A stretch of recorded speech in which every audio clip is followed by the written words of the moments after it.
Good evening to all of you. I welcome all of you to the Dr. D.Y. Patil Vidyapeeth Center for Online Learning. First of all, I would request all the participants to turn their mobile phones onto the silent mode to listen the program without any interruptions.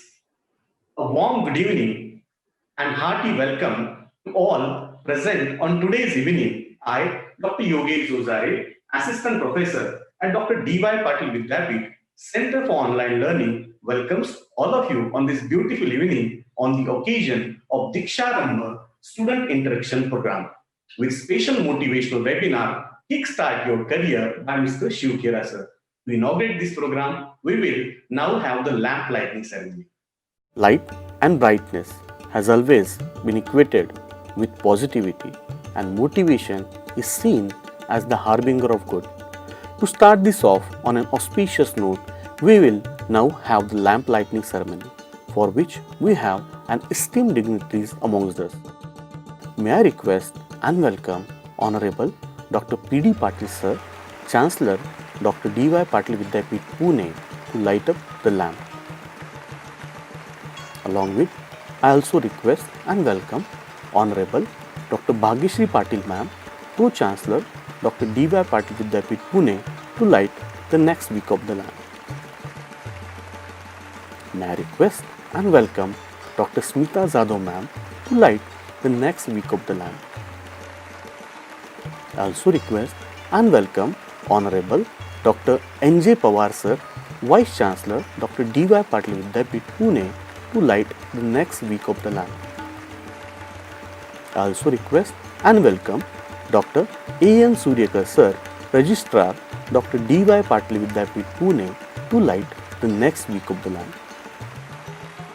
I request and welcome Honorable Mr. Shiv Khera Sir to light the next week of the lamp. I also request and welcome Dr. Safia Farooqui Ma'am, Director Dr. D.Y. Patil Vidyapeeth Center for Online Learning, Pune, to light the next week of the lamp. The lamp is now lit on this auspicious inaugural. We must grace this occasion by Saraswati Vandana, the symbol of goddess of learning, knowledge and wisdom.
Thanks to all the respected dignitaries. Now I invite Honorable Dr. Safia Farooqui Ma'am, Director, Center for Online Learning, Pune, to brief about today's induction program and present her welcome address to all. Thank you, Dr. Yogesh. Respected Honorable Chancellor, Dr. P.D. Patil Sir, Honorable Pro-Chancellor, Dr. Bhagyashree Patil Ma'am, Honorable Vice Chancellor, Professor N.J. Pawar Sir, our Chief Guest, Shiv Khera Sir, and our Honorable Trustee Ma'am, Dr. Smita Jadhav Ma'am, who is our Executive Director, team of Center for Online Learning, and my dear students. A warm good evening to all of you. It gives me an immense pleasure to extend to all of you a very warm greeting on behalf of Dr. D.Y. Patil Vidyapeeth Center for Online Learning. It is my honor and privilege to welcome you all to today's DEEKSHARAMBH Student Induction Program. Today, together as a family of DPU, we mark another landmark of success. It gives me immense pleasure to inform you that we have been imparting quality education since the inception of our college.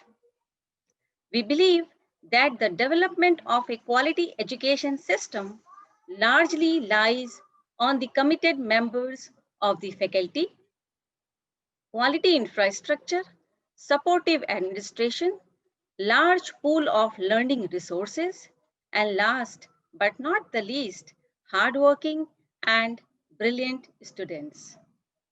You will be glad to hear that our college primarily focuses on making a student a good human being and a successful professional through strategic teaching of both theoretical and practical aspects during the course of education. As it is rightly said by the Einstein that education is not learning of many facts, but the training of the mind to think. I am highly encouraged to share that many of our students who have emerged from our college with flying colors are now occupying higher position in several renowned organizations in the country and across the world. They have succeeded in many respects, and I'm certain that the freshers and the current students will also reach the peak of success. My only advice to you, dear students, is to follow the words said by the former president of US, Barack Obama, that keep exploring yourself, keep dreaming, keep asking why. Don't settle for what you already know. Never stop believing in the power of yourself, in the power of ideas, your imagination, your hard work to change the world.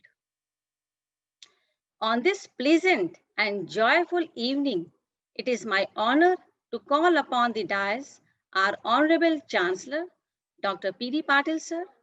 He is a man with a distinct vision and a fountainhead of illuminating ideas, an ideal of knowledge, experience, and an inspiration to all of us. Sir, we admire your spirit of integrity and dedication to the world of education. You are a source of inspiration for us, and you will continue doing so, sir. So I request, sir, to say a few words to our students. Good evening, everyone. Our chief guest, Mr. Shiv Khera, our Vice Chancellor, Dr. N.J. Pawar, sir, our Director and Trustee, Smita Zado, Madam, and our Registrar, Dr. A.N. Suryakar, sir, Director Safia Faruqi, Faculty Dr. Yogesh Jojre, and Anchor Sonam Mathur. Dr. Shiv Khera, world-known motivational speaker, activist, and author. All my colleagues, dear students, and parents, I extend a very warm and cordial welcome to you all. I'm happy to see you all on this virtual platform. For this induction program of the new MBA batch here at Dr. D.Y. Patil Center for Online Learning, I heartily welcome this new batch of students as the newest DPU family members. Dear students, I am committed to the welfare, growth, and accomplishment for you all. Me and my entire team is here to give you parental counseling and excellence in higher education by providing well-built, constructive, and value-driven way of life. Center for Online Education started with a very distinctive vision of providing elite professionals to New India. Our MBA program has been carefully designed. We impart high quality education through the online learning, blending traditional and modern teaching methodologies. Program imparts requisite knowledge, skills, and attitude, keeping in view expectations of various industries and hence creates an edge over other students. We at DPU have always been committed to world class infrastructure, quality of education, and excellence of mentors. We are known for our achievements in the field of education. We expect you to act as alchemist for the leading India. Be sure you are learning from the best in the field and we with the best and brightest surroundings you will be a different in next span of your life with us. The relationship you develop here with the faculty, staff, and students will also help you to build your career. You are all are here because you deserve to be at your zenith in future.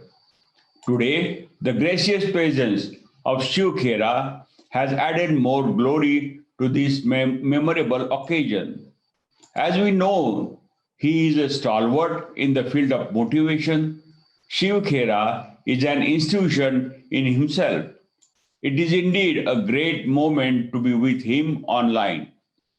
His first book of 1998, You Can Win, is a bestseller category throughout these years. Along with his other titles, his simple writing, uncommon common sense approach, contemporary thinking has moved the world. His simple stories from India and various other cultures compels us to think about it again and again.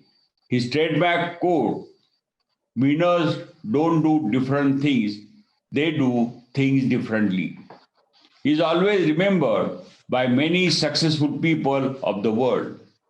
He has offered his book to his mother. He says, to my mother, to whom I shall remain indebted for setting the foundation on which this book is based. For me, his another sentence regarding foundation is also very important. He writes, all programs are great with one major challenge. None of them works unless they have the right foundation. And the right foundation is TQP and TQP. TQP is a total quality people, people with character, integrity, good values, and positive attitude. I don't have any doubt that our great country is going to have a TQP through DPU Center for Online Learning. I'm sure those who are attending this function today will get a less traveled road to success. Dear students, in this journey, I encourage you to be open to new ideas, experiences, and directions. You must know now that you are the principal author of your new life story. You have the opportunity to determine the direction, platform, and the tempo of your story. The ultimate thing is that you are going to do something that you have chosen to do here at DPU. You will unlearn few things, learn new things. Will be open to new knowledge and develop new skills. You will uplift your personal attributes in profound ways that will equip for life after degree. Let us focus on the dedication, hard work, and devotion. To conclude, I thank Mr. Shiv Khera for being with us. I'm eager to listen to you, my dear students. Let me thank you for choosing DPU as your choice institution. I wish you all a very rewarding future. Make your parents proud. Thank you, parents, for reposing trust on us. And at last, I would like to thank Director Dr. Safia Faruqi and her team of Online Learning Center for this wonderful event. I wish you all a very happy and prosperous new year. All the best. Thank you. Thank you so much, sir, for your valuable guidance and inspirational address to all the people who are present here. It was really a motivational guidance to all the people, and I'm really thankful for sharing your valuable time with Center for Online Learning, sir. Now, it gives me an immense pleasure to invite a great personality from our university, Honorable Dr. N.J. Pawar, sir, Vice Chancellor, Dr. D.Y. Patil Vidyapeeth, Pune, to address all the participants. Good evening to all of you. Our chief guest of today's induction ceremony, Mr. Shiv Khera, a renowned author and motivational speaker. Our Honorable Chancellor and visionary, one who has made DPU achieve today's success at national and international level, Honorable Chancellor Dr. P.D. Patil, sir. Our Pro-Chancellor, Bhagyashrita Patil, madam. Our Trustee and Director, Dr. Smitha Jadhav. The Director of the Online Learning Center, Dr. Safia Faruqi. All her team, Dr. Yogesh Jodare and Sonam Mathur. All the students, those who have joined online, parents, teachers, and my dear friends. At the outset, let me extend you very warm welcome on the occasion of induction ceremony, which is also DEEKSHARAMBH in Sanskrit. Friends, a new year has started with a new hope. And therefore, I also wish you all very happy, joyous, and healthy New Year 2021. You have already joined DPU with a lot of hope and aspirations. I'm sure that in the years to come, 2 or 3 years of your time, you will spend in creative learning, and I'm sure that all the dreams will be realized.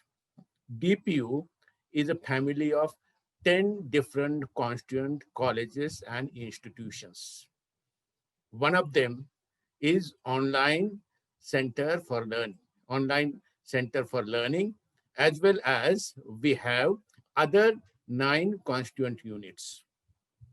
Essentially, DPU is a health science university. We have the biggest faculty, which is medical faculty, followed by dental, homeopath, Ayurveda, nursing, biotechnology, physiotherapy, optometry, and visual sciences and management. All these 10 different institutions are rated very high at national and international level. To inform you all, we are consistently A-grade university during the last 2 accreditation processes. We are currently in the 3rd cycle of accreditation at a national level.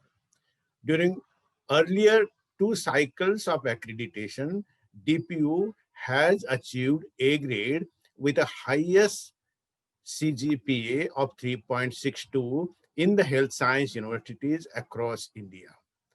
DPU, as a result of this, is categorized as Category 1 university by University Grants Commission India.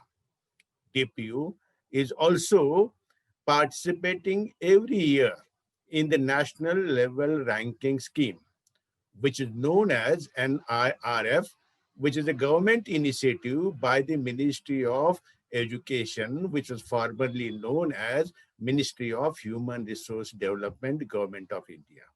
Friends, for consecutively last 4 years, in the NIRF ranking, DPU is figured in the top 50 universities across India amongst 1,050 odd universities in India.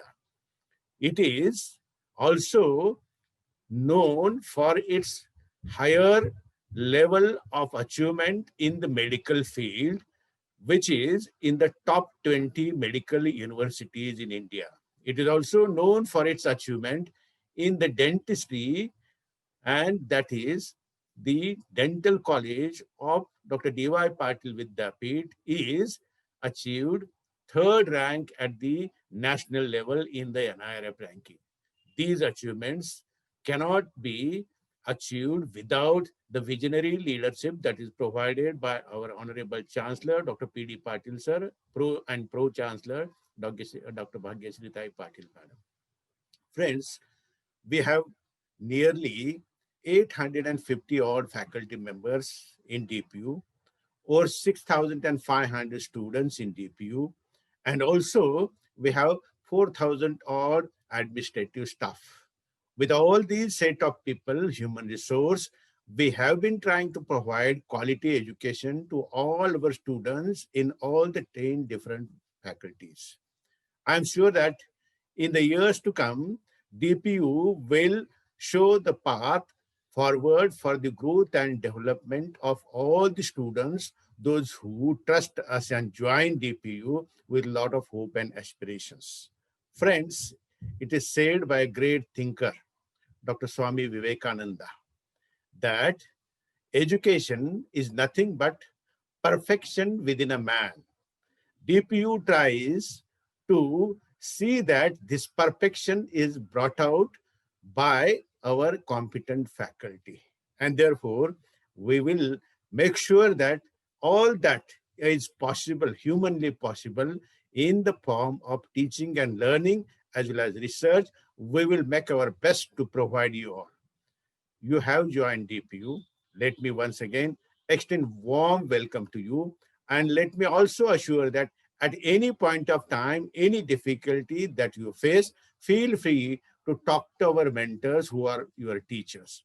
Friends, let us join hands together for the growth and development, and also for carving the career path of you all. I know that there are 250 odd students have joined from across different countries, and more than 1,250 students from across country have joined this particular program. With all these set of young, energetic manpower, we will see to it that we will make a forward march with quality education. Friends, I wish you all the success for this particular teaching and learning program. We have with us today our greatest personality, Mr. Shiv Khera. He needs no introduction because he is internationally acclaimed motivational speaker. His inspirational and motivational speaker will certainly set the ball rolling for you all for carving your career path. I extend warm welcome to Mr. Shiv Khera on behalf of Honorable Chancellor and Pro-Chancellor as well as whole of a DPU family.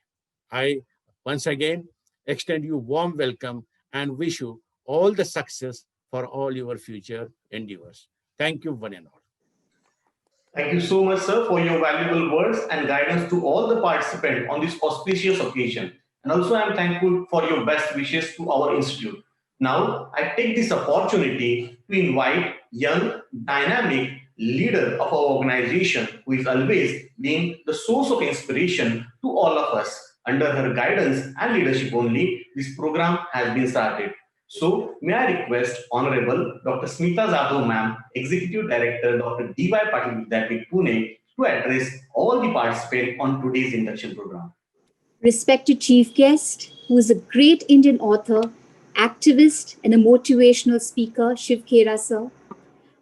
Our respected Honorable Chancellor sir, who is a leader, strategist, and the architect and the builder behind the success of Dr. D.Y. Patil Vidyapeeth and Dr. D.Y. Patil Unitech Society, Pimpri, Pune, Dr. P.D. Patil sir, Honorable Pro-Chancellor ma'am, and educationist, entrepreneur, and philanthropist, Dr. Bhagyashree Patil ma'am, our dynamic transformational leader, our Vice Chancellor sir, Dr. N.J. Pawar sir, our Chief Planetary Registrar of the University, Dr. A.N. Suryakar sir, our innovative and ever-enthusiastic Director of Center of Online Learning, Safia Farooqi ma'am, our hardworking Dr. Marathe sir, faculty members, and the staff of COL, invited guests, my dear bright students and their visionary parents.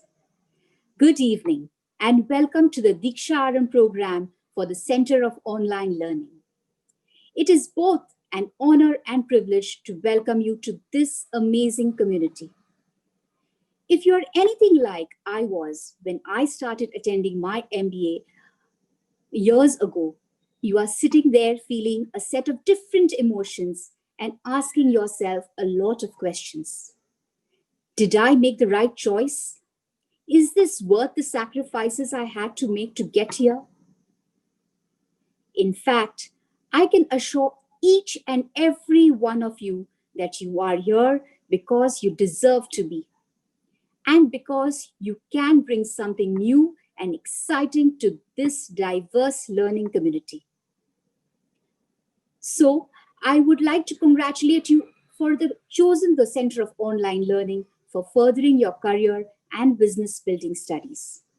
DPU is the first among approximately 1,000 universities in India that has got approval from the Ministry of External Affairs for offering the MBA on an online mode globally, and hundreds of African nationals have taken admission.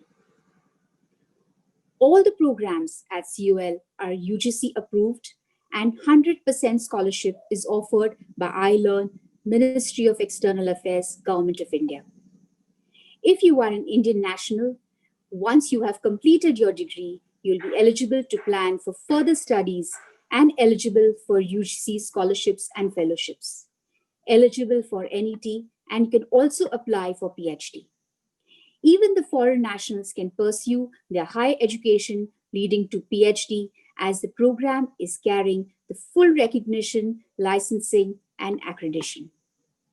By bringing you into the community of a very dynamic and very hardworking members of this cohort, we are offering not only academic degree, but also offer you a great opportunity to network with your fellow members of this cohort and the seniors of this program.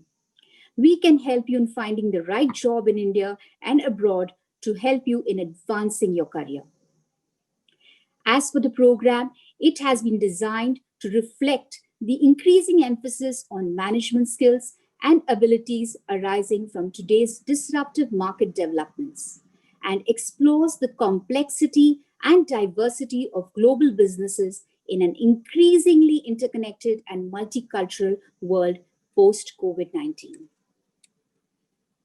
As students, you will develop critical analytical skills in assessing the current and developing environment for businesses, identify new business opportunities and analyzing markets, deal with complex issues systematically and creatively, and communicate clearly to a range of audiences.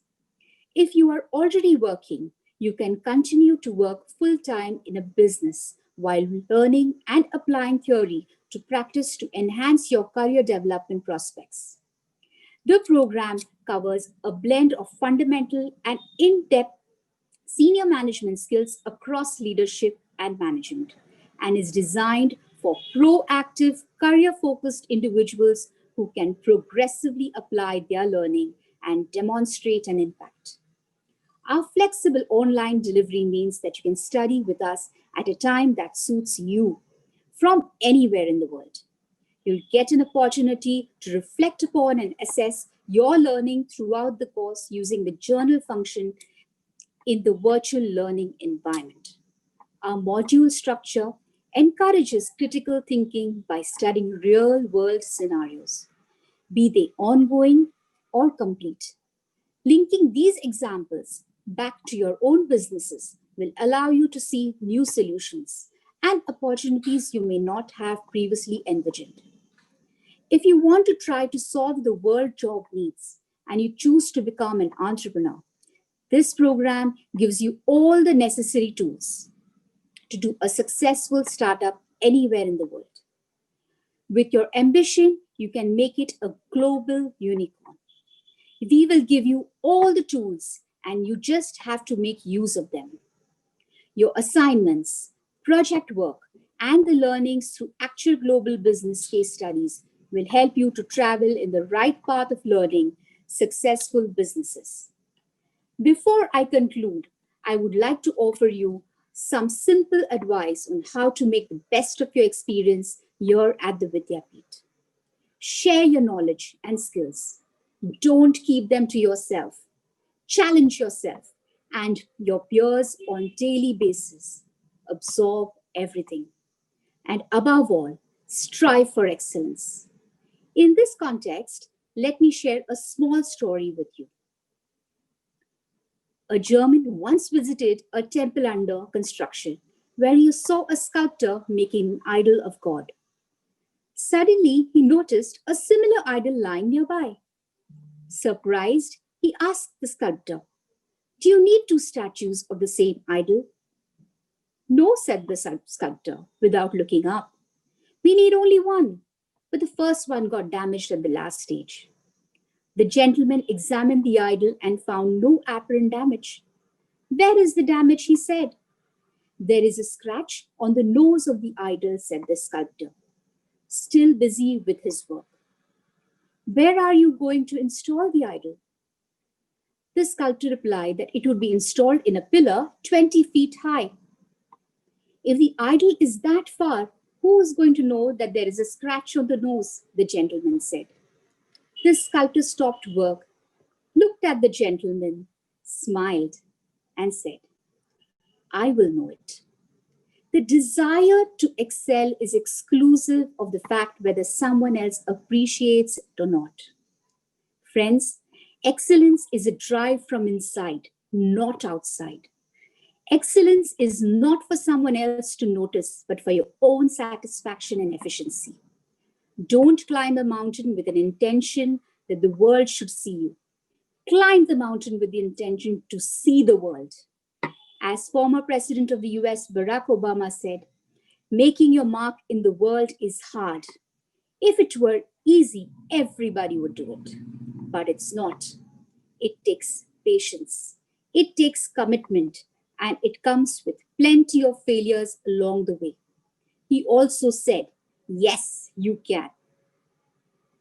Thank you very much for listening to me and wishing you all the best and a happy new year.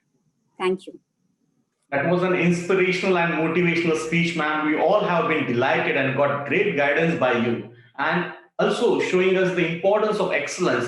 So through which definitely this particular story, our students will know what is the importance of the excellence. Thank you so much, ma'am, for sharing your valuable time with us. Now, this is the time to explore more about online MBA and all about Center for Online Learning.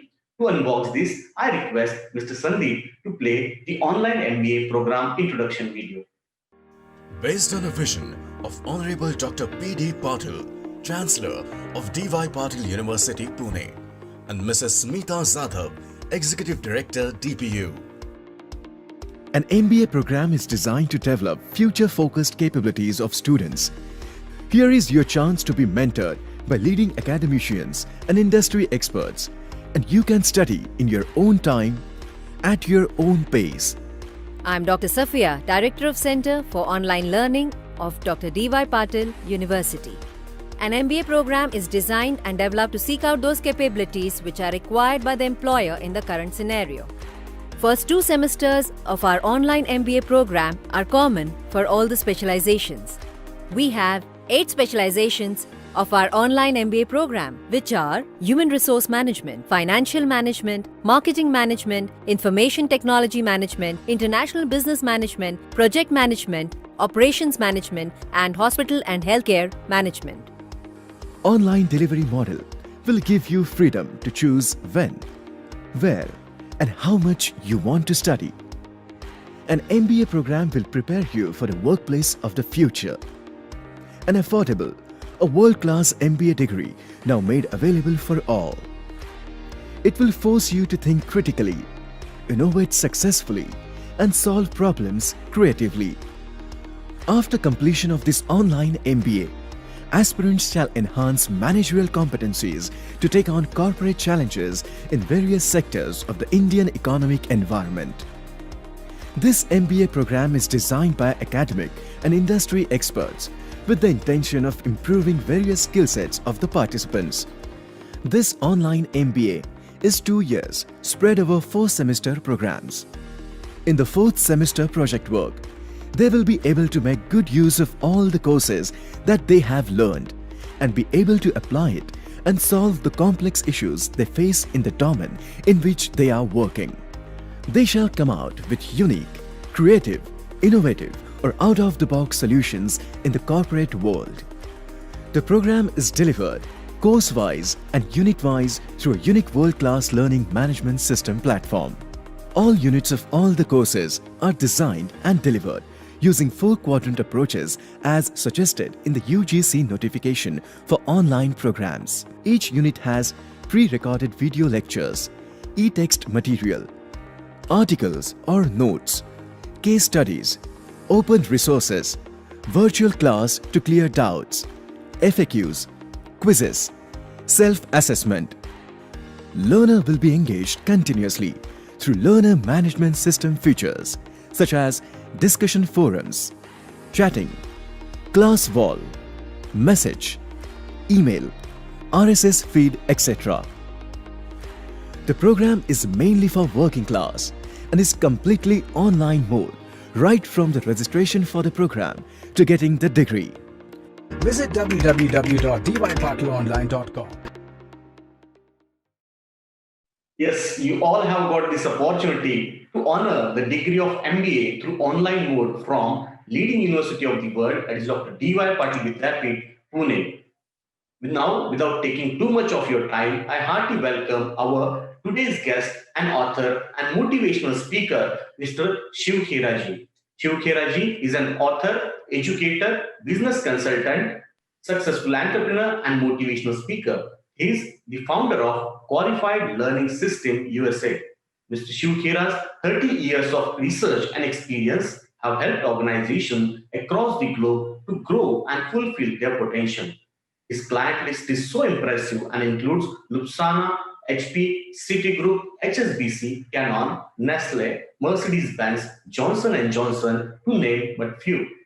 Mr. Shiv Khera has authored 14 books, including the international bestseller You Can Win, which has sold over 3.5 million copies in 21 languages. The book focuses on achieving the success through personal growth and a positive attitude. Mr. Shiv Khera ji is also the brand ambassador of Roundtable Foundation. He has also been recognized and honored by Rotary International and the Lions International. In the last 20 weeks, Mr. Khera has done over 120 webinars and reached out in excess of millions of people across the globe to uplift their spirit. Some of them have been hosted by Deloitte, Bank of America, CII, Consulate General of India in New York, Consulate General of India in Canada, NHS UK, and many more. So a grand welcome and a huge round of applause to Mr. Shiv Khera ji. I request him to take the charge of today's program, that is Kickstart Your Career. So please. Thank you so much for your kind words, Dr. Yogesh Jejura. Am I pronouncing it okay? Yes, sir. Yes. Okay. Thank you, sir, for your kind words. I'm grateful to you, sir. And Dr. Patil, thank you for your inspirational message that you started out. Dr. Pawar, Dr. Farooqi, and Dr. Smita Jadhav. What an inspirational message, Smita, you gave. Strive for excellence. And the example of the 2 idols with a scratch on the nose, amazing, amazing. And I really like what you said. Climb the mountain not because you want the world to see you, but you can see the world much better from there. Excellent. Great job, folks. Congratulations to all of you for this program for the induction today. Let me share with you quickly. Induction means introduce, bring in. That is called induction. Orientation means mold. Provided you have a mold, you mold them into your culture. You ढांचे में उसको ले आना. It is molding. That is called molding. Well, I congratulate all of you, and I like what Dr. Smita mentioned, that you are welcome here because you deserve to be here. Wonderful words. Excellent. Very proud. All right, folks. First of all, I must say, I don't have all the answers. I don't know of anybody in the world who has all the answers today, but I'm not that educated. My academics are, I'm a BCom 3rd division. I failed in my 10th. That's my academics. I come from a business family. We had coal mines in India, close to 1,000 people working. Now, I didn't create them. I inherited them. And the mines got nationalized, the government took over. So right from being a mine owner, we came on the street. Street means street. Now, some families had money, our family did not. And my father had died when I was just about finishing college. We were left with a liability and the assets were gone. And I remember I was just married 4 weeks then. A year later, my daughter was born. And I sold some of the last piece of my mother's jewelry to get released from the hospital. I did not have $10 to buy milk that night. I tried my hands on 3 businesses with no money, and I failed in all 3. Finally, November 13, 1975, I left India, went to US, initially went to Toronto, and started life with a bucket in my hand, washing cars door to door. For about a year and a half, I was washing cars on the street. And then totally by accident, I got into selling life insurance, where within 3 months, my manager called me to fire me for non-performance. Now, from this point onwards, there are some turning points were changed for me in my life. And I moved on to the US, got into 3 businesses, and bought out a company out of California in 1984, started the New Jersey operation with no clients, and I sold my company with close to 500 clients for a decent sum. Now, I'm going to share with you a little bit from there, but the theme of the program today is attitude, leadership, motivation, and values. I'm going to concentrate on that today. But I just want to bring in one point, because this is uppermost in most people in their mind. What happens with a crisis today? What am I going to do? Where am I going to go? And what are my options in life? Now, folks, what I can say is one thing: this crisis has covered all over the world. And people are feeling very insecure, uncertain, and it is causing a lot of stress, anxiety, frustration, depression, and anger. Now, all I can say is stress is both normal and natural. Anybody who says they have no stress, they belong in the lunatic asylum. Now, folks, all stress is not bad. The athlete at the Olympics, is he under stress? Answer is yes. If he was not, there's no way he can perform. Now, the best example that I can think of is at the race course. We might have seen in the real life or in the movies. If you notice the thoroughbreds, when they are being taken into the cabin, how are they going in there? They're not walking casually. They're all jumping like this. Why? They're under very heavy stress. And the moment they're put into the cabin and the bell rings, bang, they perform. They run. Now that's a thoroughbred. But you take a jackass to the race course. This jackass walks so relaxed, comfortable, and cool. He's not jumping like the thoroughbreds, but then for the rest of his life, he will remain a jackass and he will never perform like a thoroughbred. Now, this is very important. Folks, stress is the price we pay to be a thoroughbred in life. I repeat one more time. Stress is the price we pay to be a thoroughbred in life. It is so important to understand this during induction right now, because we all will go through more stress anyway. Now, all of us can handle stress. Everybody can handle stress. What we cannot handle is chronic stress. Are you with me? Smita, are you with me? All of us can handle stress. What we cannot handle is chronic stress. There is a time we start breaking down. Think about it.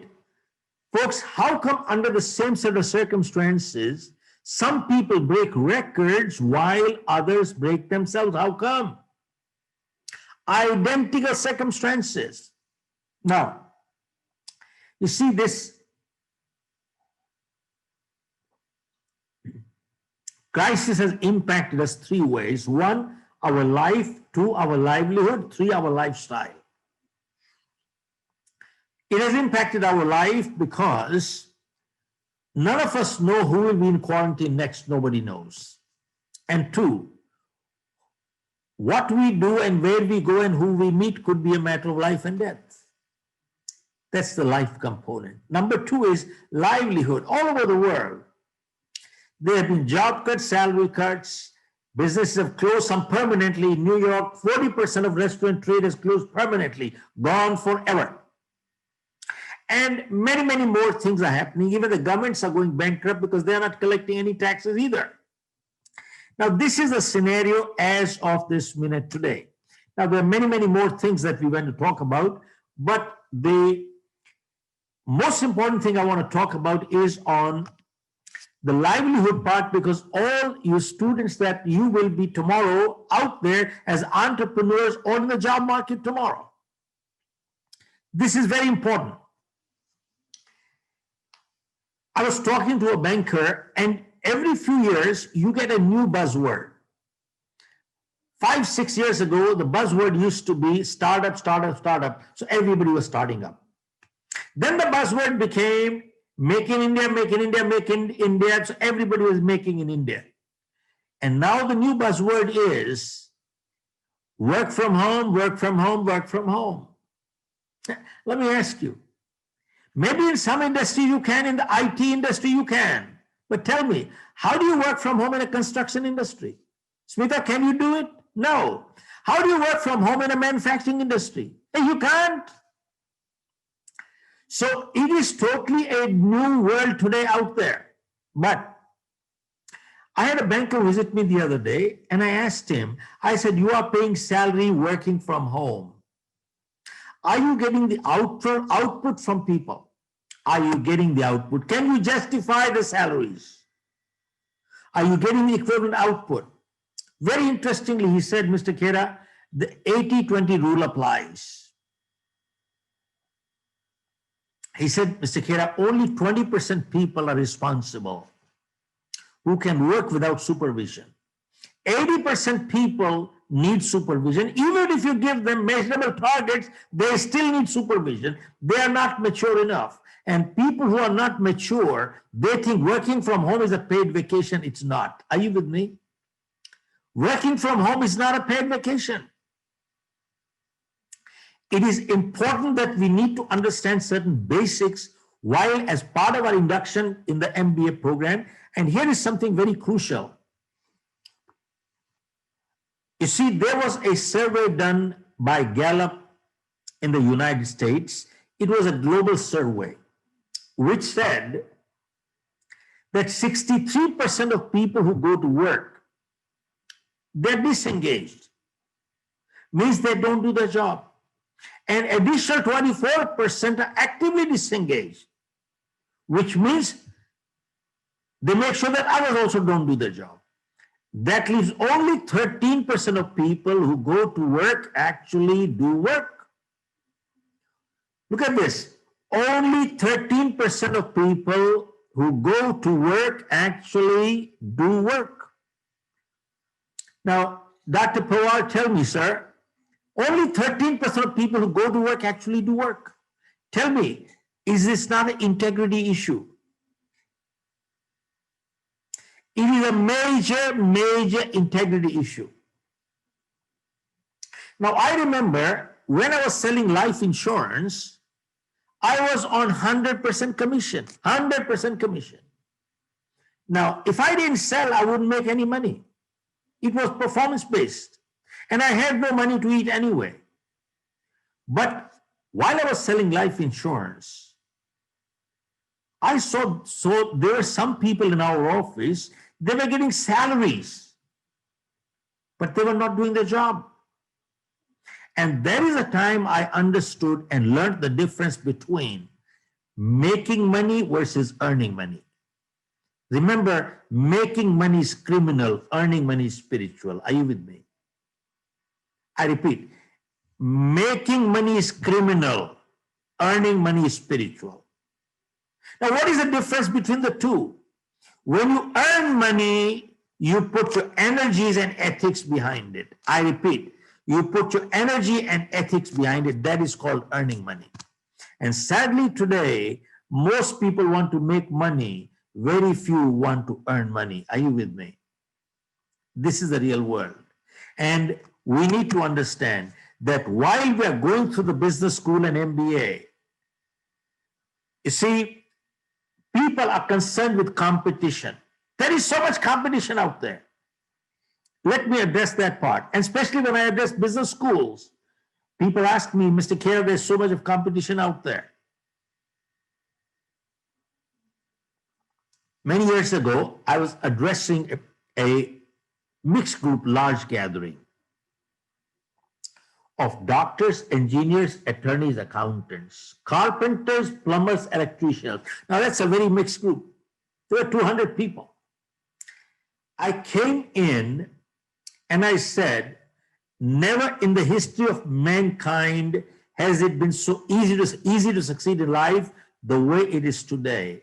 Regardless of your profession, we have no competition. I repeated myself twice. When I said that twice, one person from far end shot up and he said, how come we have no competition? So I asked him this one question, and I'm asking you people, everybody who's listening today, the same question. So listen carefully, because you need to give an answer. I know it's a virtual program, but anyway, you need to give an answer. Here's my question. I asked him, and I'm asking everybody this one question.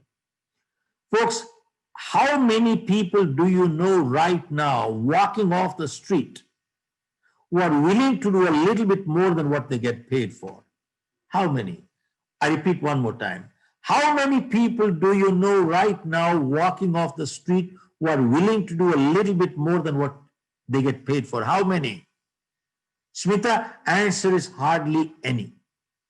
Most people don't even want to do what they get paid for. There's a second big category of people who only want to do what they can get by with. There's a very small fraction of people who are willing to do a little bit more than what they get paid for.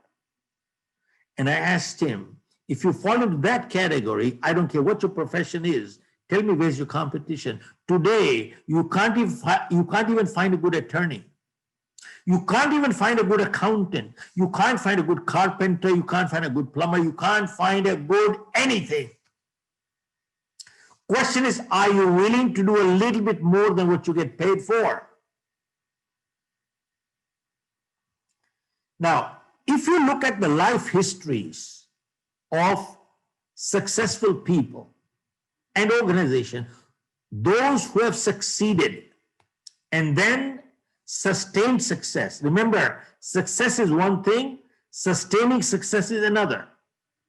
Those who have succeeded and then sustained success and then maintained and built goodwill, they all have lived by this one principle, and that one principle is, I shall always give more than what I get to my family. I shall always give more than what I get to my organization. I shall always give more than what I get to my customer, and I shall always give more than what I get to my society. Tell me, if we live by this one little principle in life, tell me, where's our competition? You become the competition. You have no competition. Are you with me? Where is the competition? Folks, I'm grateful to God, and I talk with humility. See, why do our clients hire us? Not because we are the smartest people. You know my qualifications, BCom 30th, failed in my 10th. Why do our clients hire us? Not because we are the smartest people. There are many, many more qualified people than us. But our clients hire us only for one reason. Our commitment to them is never 100%, it is always 200%. Tell me, where's the competition? And I am grateful to God, and I speak out of humility. In the last 35 years, we have not made one outbound call for corporate business, not one. It's been inbound. And for every one client we take, we refuse at least 2 or 3 today. So all I'm saying is, you become the competition, you have no competition. See, we have this little phrase which says, winners don't do different things, they do things differently. So many times people ask me, Mr. Khera, what do they do differently? And my answer is, winners form the habit of doing things losers don't like to do. And what are the things losers don't like to do? They're the same things winners don't like to do either, but they do it anyway. See, losers don't like to get up in the morning. Winners don't like to get up in the morning either, but they get up anyway. Losers don't like to work hard. Winners don't like to work hard either, but they work hard anyway. See, winners form the habit of doing things losers don't like to do. And they're the same things losers don't like to do, winners don't like to do either, but they do it anyway. See, I don't care how old we are all creatures of habits. I repeat, we are all creatures of habits. When we were growing up, our parents said, form good habits and habits form characters. And because 90% of our behavior is habitual, we don't think, we just act. And if we have positive habits, we are a positive character. And if we have negative habits, we are a negative character. And good habits are hard to come by, but they're easy to live with. And bad habits come easy, but they're hard to live with. And before we got the habits got us. Are you with me? Dr. Pawar, before we got the habits got us. Now, I say this because if we have to think to do the right thing, we can never do it right. I repeat one more time. If we have to think to do the right thing, we can never do it right. It must come automatic, must come automatic. How many times have you heard people saying like this, that this person is just lucky? सारे तो मिट्टी को हाथ लगाता है सोना हो जाती है. He's just lucky. And they say this person is just unlucky. He touches gold, becomes dirt. Now, folks, if you analyze, there is a truth in this statement depending on how you see it. The person we call lucky,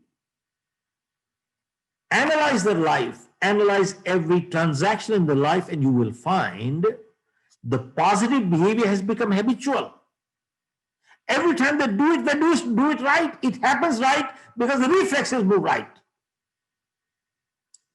And the person we call unlucky, analyze the life, analyze every transaction in the life, and you will find the negative behavior has become habitual. Every time they do it wrong. It happens wrong because that is the habit.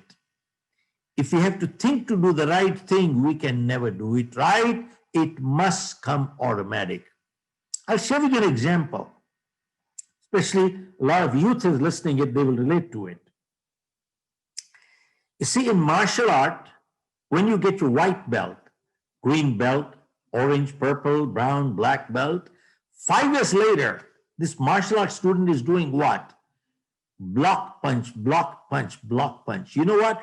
You see, this is what he learned in the white belt, and 5 years later when he gets his black belt, he's still doing block punch, block punch, block punch. Why? Because the teacher wants to get the block and punch into reflex action. Why? Because the teacher realizes that if the student is ever in a street fight, if he has to think to block and punch, guess what will happen? He'll get beaten up. A martial arts student never commits his blow till you commit. And after you commit, the reflexes move. Folks, not only in martial art, anywhere, in the defense services, you find 60 to 70% of the career in defense services goes into what? Simulation of warfare. What is simulation? They are playing war games as if there's a real war going on right now. Why? Because they want to get the whole thing into reflex action. Why? Because they realize, when there's a real war, if they have to think to fight a war, do you think they can ever fight a war? Answer is never. So I'm sharing this again and again because this is the time during your formative years for the 2-year MBA period, you need to form the right habits.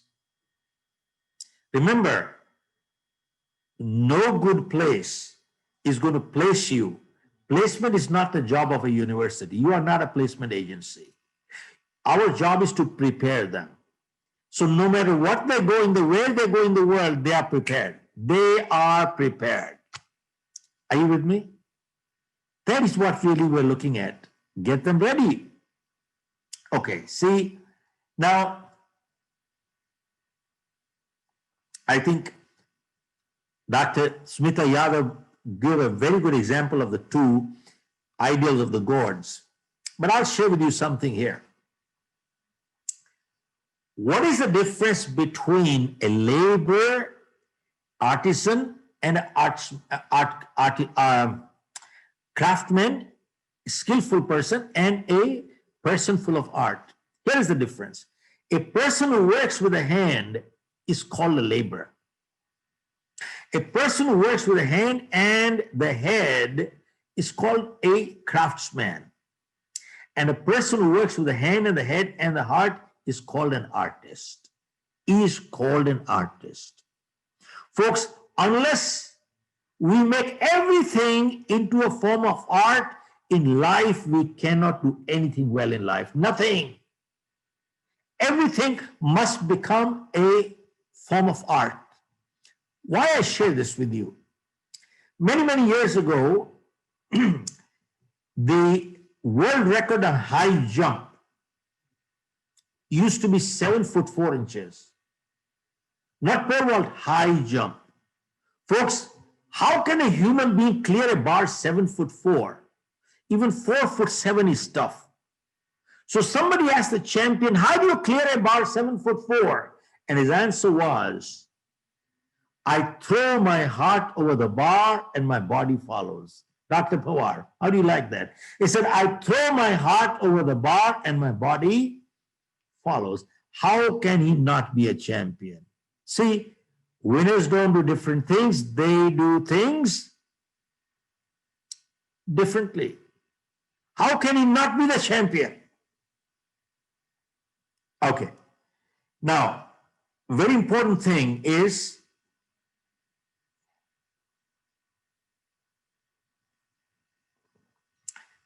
I just want to share with you a few things to prepare us to face the world as we go along.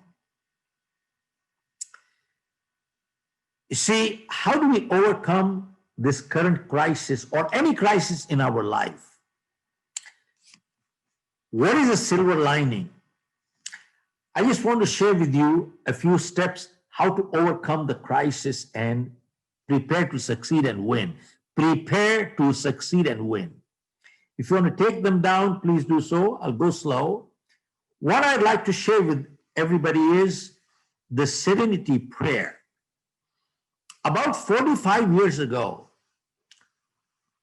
I attended a program by Dr. Norman Vincent Peale in the US, the man who wrote the book Power of Positive Thinking. There were close to 1,000 people. I was one of them. As Dr. Peale came in, looked at the whole audience and said, you people appear so cool, calm, comfortable. It appears nobody has a problem here. Then he asked, does anybody have a problem here?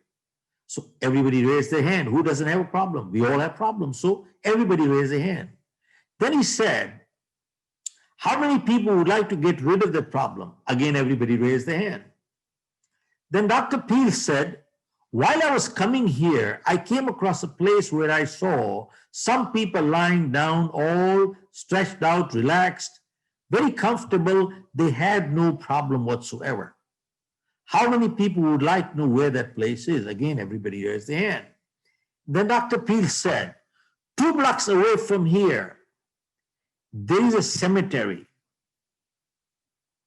There is a Shamshan Ghat hai wahan par. There is a cemetery. There are people lying there, all stretched out, comfortable, relaxed. They have no problem whatsoever. Then he asked, how many people would like to get rid of the problem? Nobody raised their hand. Everybody put their hand in their pocket. Then Dr. Peel said, remember, problem is a sign of life. I repeat, problem is a sign of life. So long as we are alive, we shall have problems.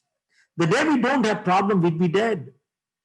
And he said, when you're running short of problems, that is the time to get on your knees and pray to God. And you stop trusting me anymore, send me some problems. And that day he gave a prayer, which is called the Serenity Prayer. And in my opinion, it is the crux of life. And in the past 45 years, I have never left my home without my prayer. And I've come across many adversities, and this prayer has helped me overcome them. And the prayer goes like this. God, grant me the serenity to accept the things that I cannot change, and courage to change the things that I can, and wisdom to know the difference what I can and what I cannot. I will repeat this once in Hindi. परमात्मा मुझे संतुलन दो, जो मैं बदल नहीं सकता, आपकी सौगात समझ के स्वीकार करूं। और अगर बदल सकता हूं, तो मुझे इतनी हिम्मत और हौसला दो कि मैं उसे बदल दूं, और इतनी सुबुद्धि दो कि उनमें फर्क बता सकूं, क्या बदल सकता हूं और क्या मैं नहीं बदल सकता। Folks, if you analyze this little prayer, it is the crux of life. It says, God, grant me the serenity to accept the things that I cannot change. Now, my question is, can we change everything in this world the way we want it? Answer is no. Can we mold everything to suit ourselves? Answer is no. There are many things beyond us, such as, I didn't choose my parents, neither did you. I didn't decide where I was going to be born, and neither did you. And if this is my height and the color of my skin, there's nothing I can do about it. And granted, sometimes people are born deformed. And sometimes bad things happen to good people for no fault of their own. What wrong did they do? Who knows?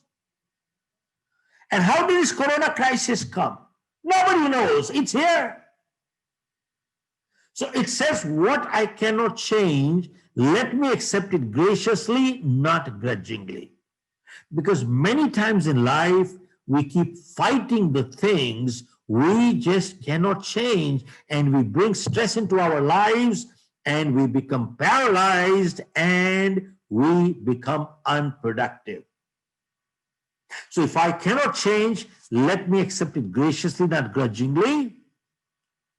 And if I can change, that give me the courage to do it and wisdom to know what I can and what I cannot. Now, when I wrote my new book, You Can Achieve More, which was launched last year in London, I took this thought and took it 2 steps forward. And in that book, I have written here that life is full of choices and life is full of compromises. Seems like a contradiction, but not really. Now, how is life full of choices? See, if I ill-treat you, I have chosen to be ill-treated, haven't I? If I treat you with discourtesy, I have chosen to be treated with discourtesy, haven't I? And if I light up a cigarette, I have chosen to invite cancer, haven't I? If I drink and drive, I have chosen to invite an accident, haven't I? And if I exercise every day, I've chosen to invite good health, haven't I? And if I tell lies, I've chosen to lose my credibility, haven't I? And if I tell the truth, I have chosen to be a credible person, haven't I? Are you with me? You see, life is full of choices. Now, keep in mind, we are all free to the point of choice. But after we make our choices, the choice controls the chooser. We have no more choice. I repeat one more time. We are all only free to the point of choice, but after we make our choices, then the choice controls the chooser. We have no more choice after that. And how is life full of compromises? As somebody said in life, we cannot choose the cards that are dealt to us, but what we can choose is how we play the game. And sometimes nature gives us a lemon. The choice is ours. Do we cry or do we make lemonade? That is our choice. Now, this is very important for people to understand today, that you are getting into the education level. We have to understand that life is full of choices. We have to make choices. Now, sometimes people ask me, Mr. Khera, people who are successful, don't they make mistakes in life? And people who fail in life, don't they do positive things in life? And my answer is that people who are successful, they do make mistakes. But remember, making a mistake once in a while does not make anybody a failure. Repeating the same mistake again and again is what brings failure. And doing something positive once in a while does not bring success either. Repeating the same positive behavior again and again is what brings success. Are you with me? See, then what is success? Series of positive choices in life is called success, and series of negative choices in life is called failure. Folks, I was reading something beautiful the other day. All of you have gotten into the postgraduate program. Remember one thing, just having professional qualifications does not make a professional. I repeat, just having a professional qualification does not make a professional, and just having a degree does not get success. Success actually comes by inculcating the quality, character quality that brings success. I repeat one more time. Unless we develop the quality of character that brings success, degrees do not bring success. And that is crucial. And this is the choice you have to make here. And that is crucial. Okay, then.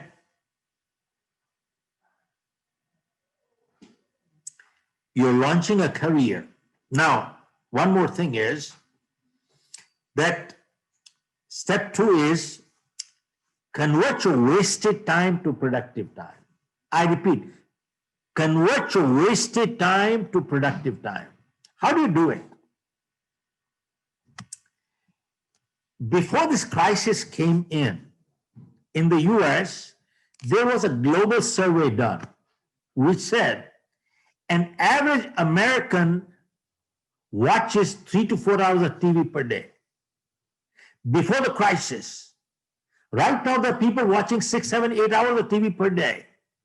But before the crisis, average American was watching 3 to 4 hours TV per day. It is not only average American, but European, Asian, Indian, Australian, everybody watching 3 to 4 hours of TV per day. So a man went to his friend who used to watch 4 hours of TV, and he asked him, how much did this TV cost you? He said, well, this TV cost me $1,000. He said, my friend, you don't know how to calculate things in life. He said, have you ever calculated the monetary value of your time? Have you ever calculated that? He said, no. But if I make $100,000 per year, and if I work 2,000 hours per year, my hourly rate comes to $50 per hour. And he said, you watch 4 hours of TV per day, $50 per hour multiplied with 4, that is $200 per day. And he said, you watch the whole year TV, 365. He said, multiply it with 365, it comes to close to $100,000 per year. That is more than your EMI on $1 million home. Smita, hear this. He said to this guy, he said, that is more than your EMI on $1 million home. He said, you don't know how to calculate monetary value of your time today in life. Folks, don't get me wrong. We all like to watch TV. There's a nice movie. It relaxes us. But watching 3 to 4 hours of TV per day, what the hell are you doing? Wasting your life. Wasting your life. And by the way, I'm making it a point here because many people today in schools and colleges, these kids are watching 3 to 4 hours of TV per day. That is true. Now, you see, in my book, You Can Achieve More, I have mentioned a study done, and it said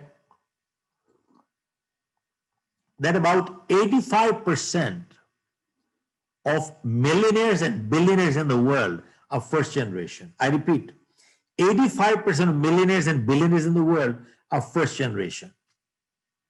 Only 15% coming from inheritance. So they were asked, how did you gain so much financial success in such a short time? And the answer was, we read books. How many books? 50 books a year. And 50 books a year means 1 book a week. 1 book a week. Look at this. Multi-millionaires and billionaires read 1 book a week. I was reading on Warren Buffett. This guy reads 6 to 8 hours per day.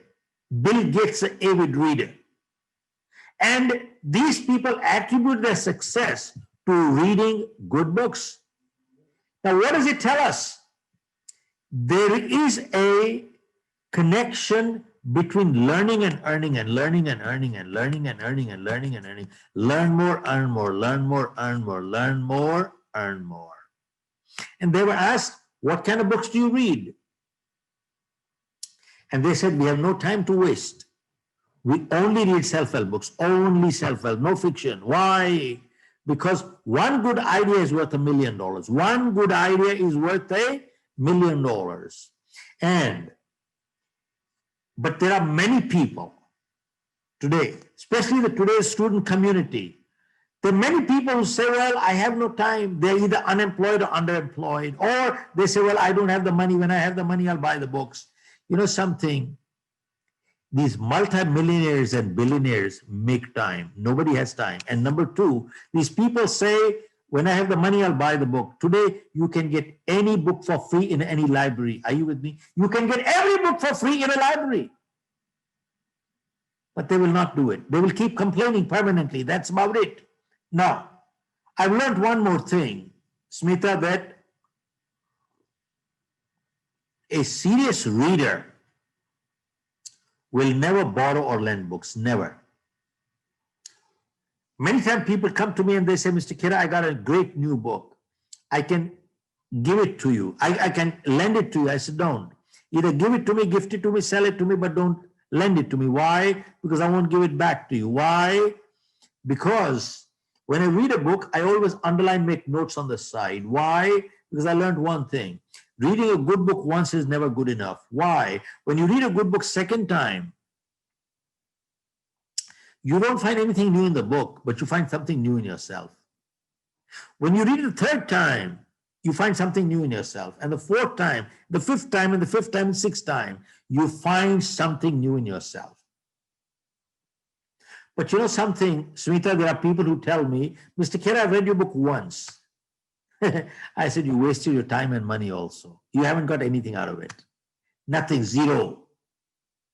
Now, why do I share this with you? You see,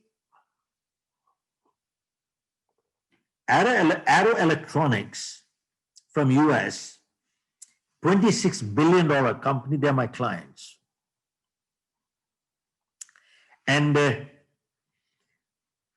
their managing director called me and they just celebrated the last quarter during lockdown period. Remember, during lockdown period, they've celebrated a bumper quarter. Highest sales in the history of the company last 90 days, $2 billion. They celebrated, and I was the chief guest. I keynoted their program. So I asked this guy, the managing director, I said, what got you that success? He said, Mr. Khera, I attended your program 15 years ago. And he said, you probably don't remember that because you got so many people, but he said, I bought all your material, all your books, and he said, not for myself alone. He said, for my entire company, I gave your book as a gift to everybody in my company. And he says, I have read your book 20 times. And Smita, you got to hear what he said. He said, Mr. Khera, if you ever forget which paragraph is in which place, ask me, I'll tell you which paragraph is there. He said, I know your book by heart. And he says, when I took over as a managing director of Arrow Electronics, he said, we have 2% market share. Today we have 20% market share and 90-day sale, $2 billion. He said, you know what? This proves the whole thing. There's a big connection between learning and earning and learning and earning and learning and earning. I make this a point to bring it up to all your people during the induction. They need to understand, because eventually all these things are going to take you forward. This is what is going to take you forward, nothing else. Okay. So convert your wasted time to productive time. And let me share with you one more thing on this.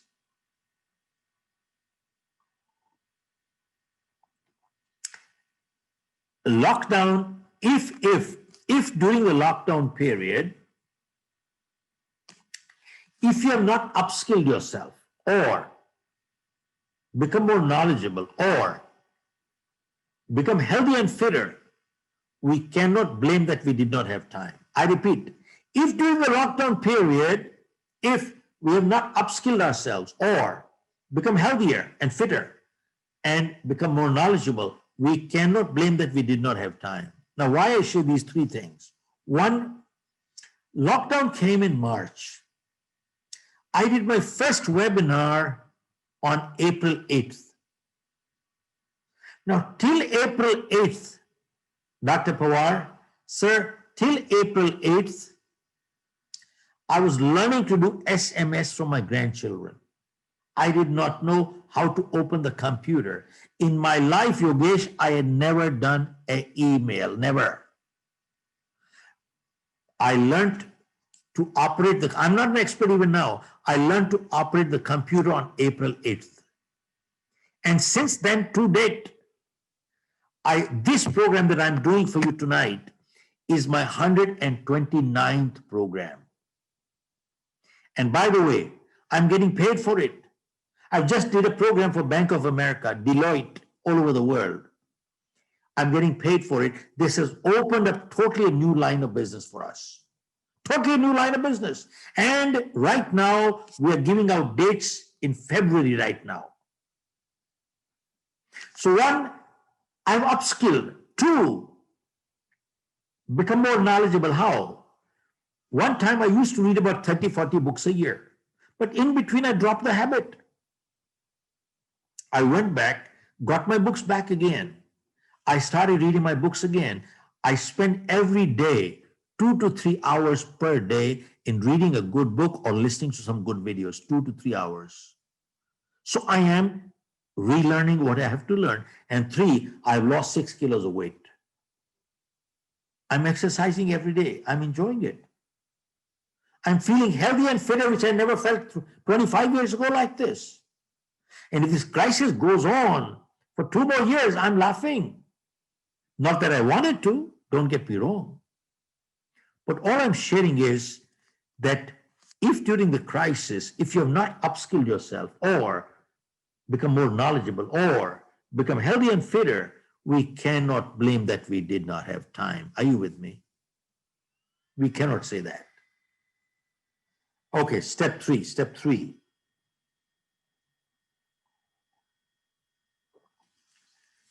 Step 3. Folks,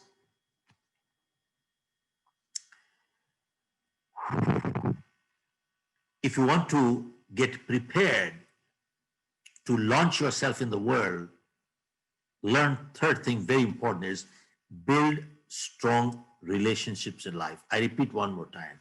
Learn to build strong relationships in life.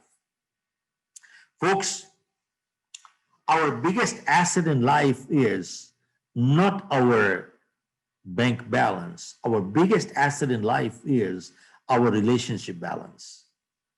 Have you noticed one thing? That people who have good relationships, what they can achieve with one phone call, you cannot achieve with $1 million. Are you with me? I repeat, people who have good relationships, what they can achieve with one phone call, you cannot achieve with $1 million. This is your biggest support group.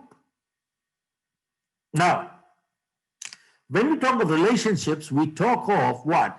Personal, professional, and social relationship all put together.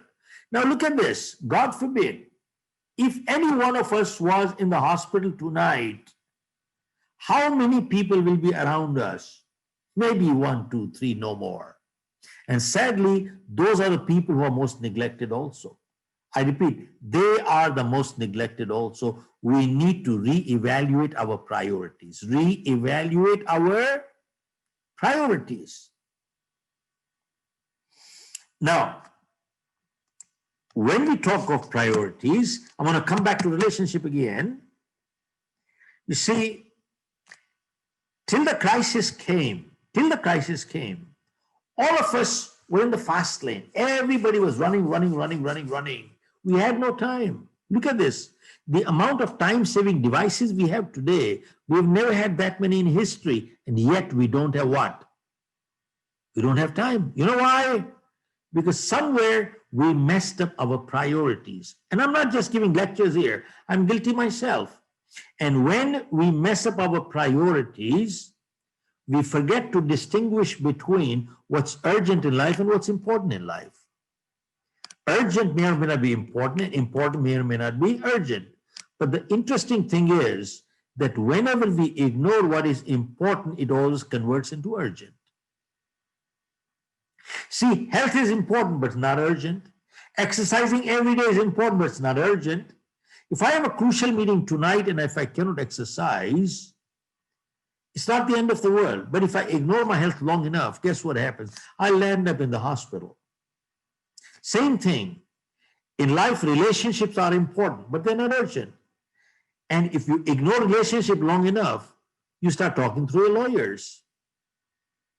Folks, this is crucial, what we need to learn today, not tomorrow. And I address many business schools all the time, all over the world. And today, many business schools are teaching the MBA students, oh, you need to have the power of networking. Networking, they teach networking in colleges today. And they encourage the students to go join the Chamber of Commerce's, the Rotary's Alliance, and they say network. And you ask people, what are you doing? He said, I'm networking. And you ask him, why are you networking? Because I'm building contacts. I'm building contacts. And you ask him, why are you building contacts? I'm building contacts because he's a doctor, he's a lawyer, he's a mafia, he's a politician. Who knows what? Someday he could be useful. Someday he could be useful. Look at this. Usefulness goes, friendship goes also. Look at this. Usefulness goes, friendship also goes. You see, they are being taught to network, but they have never been taught the difference between, Smita, hear this, they don't understand the difference between, there's a big difference between building contacts versus building relationships. Are you with me? I repeat, there's a big difference between building contacts versus building relationships. Now, we have an office in Singapore. One evening I came from dinner and I met a person in the lobby and he asked me, Mr. Khera, you went for dinner? I said, yes. He said, you met some people tonight? I said, yes. And his first thing was, I hope you met some people who could be useful to you. See, his only criteria was usefulness, means what he can extract out of them. I felt like giving a piece of my mind and something else too. You see, he does not understand one thing. This guy is only extracting usefulness out of you. You can never build a relationship with people like that. They are parasites. They are rascals. They're selfish people. They're only takers in life. You can never build a relationship with people like that. He does not understand that usefulness is a byproduct of relationship. Are you with me? Usefulness is a byproduct of relationships. I'll share with you an example. See, if I have a friend who's been my friend for 20 years, and tonight all of a sudden he has a problem, who is the most natural person he will go for help to? Obviously, the friend of 20 years. He's not going to make new friends tonight. Now, is it my duty to help? Answer is yes. If I help him, am I doing a favor? No. If I don't help him, am I behaving like a friend? No. Remember, helping each other is a duty of a friend. It is never the purpose of friendship. Why? Because if the purpose finishes, friendship finishes also. I repeat, helping each other is a duty of a friend, never purpose. It is always incidental to friendship. I repeat, it is always incidental to friendship. And that is your biggest support group in life. That is your support group. Now, another important thing you keep hearing in colleges today, and that is, what builds a relationship? And you keep hearing the word tolerance. Tolerance builds relationship. Now, Dr. Pawar, sir, you keep hearing that tolerance is a good word. Is it important to be tolerant, sir? Yes, no. Give me an answer. Yes, no. Togesh, yes, no. Should you be tolerant? Yes, no. Yes, yes, it is. Yes, no, sir? Yes. Okay. Sir, forgive me, I'm going to contradict you. Tolerance is not my favorite word. Let me tell you that. The word I use today is mutual respect. I repeat, the word is mutual respect. Let me clarify, Dr. Pawar. I and my wife live together not because we can tolerate each other. We live together because we respect each other. The day respect for each other goes, we cannot live together. Remember this. If we're living only because we can tolerate each other, you know what it means? We are postponing the blast. Same thing you find employers and employees work long-term together, not because they can tolerate each other, but because they respect each other. If they work only together because they tolerate each other, it's a matter of time before they pack up and get out. Are you with me? So remember, the word is mutual respect, which builds relationship. That is the word which is so crucial. And sadly, all I am sharing with you tonight, I've seen my watch, I've gone over an hour. My two daughters have done their masters in USA. I don't know of any school and college that is teaching all this stuff. I don't know of any college in this world that is teaching all this stuff. And when we do corporate training today, we tell people in our corporation today that what I'm doing in your corporation is repair work, repairing. Now, if you prepare them, you won't have to repair them. Where do you prepare them? In schools and colleges. You prepare them, and sadly, they're not.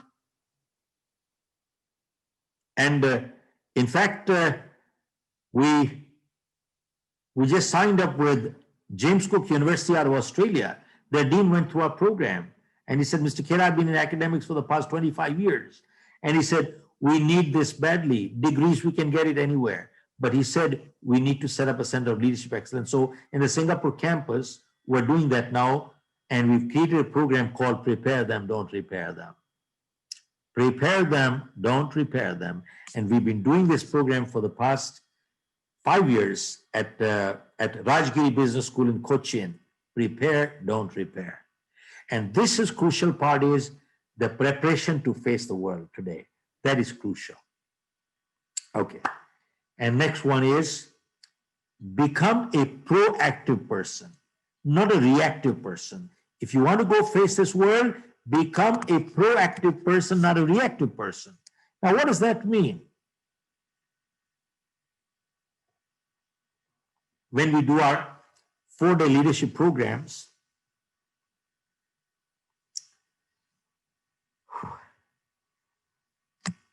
we ask people, are you a good person? And sometimes they say, yeah, I'm a good person. You ask them, what makes you good? Then they say, well, I don't do bad, so I'm good. I don't tell lies, I don't steal, so I'm good. So my answer is, sir, I disagree with your answer. Because not doing bad does not make a person good. And if I don't tell lies, it only means I'm not a liar, but that does not make me good. And if I don't steal, it only means I'm not a thief, but that does not make me good. Go ask a medical doctor. Absence of ill health does not mean good health. Are you with me? Absence of ill health does not mean good health.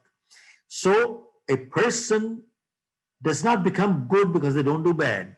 They only become good when they proactively do good. Now, why do I share this? I have been doing leadership programs for the past 35 years with companies like Lufthansa, Johnson & Johnson. I've learned one thing, that a good leader in life is never neutral. They either take a stand for something or take a stand against something. They're not neutral. And if they're neutral, they're a politician. Are you with me? If they're neutral, they're a politician. Now, why do I share this with you? Because, and our whole purpose is that through this induction program and through all your MBA students, you want to build leaders out of them. Now, you see, I share this because I was doing a program for about 5,000-6,000 people once. Man from the audience came up and he asked me, Mr. Khera, are you a Gandhian? Pawar Sahib, I've learned one thing. Before you answer a question, one, you should clarify, and two, sometimes the best answer to a question is a question. So I asked him, sir, can you define a Gandhian? What are the principles of being a Gandhian? What are the criteria of being a Gandhian? So the man thought a little bit and he said, Gandhi believed in 3 principles. 1, with love, you can win everybody. 2, Gandhi believed in the principle of tolerance. 3, Gandhi believed in the principle of non-violence. 3, non-violence. 3 principles of Gandhi. Then he asked me again, are you a Gandhian?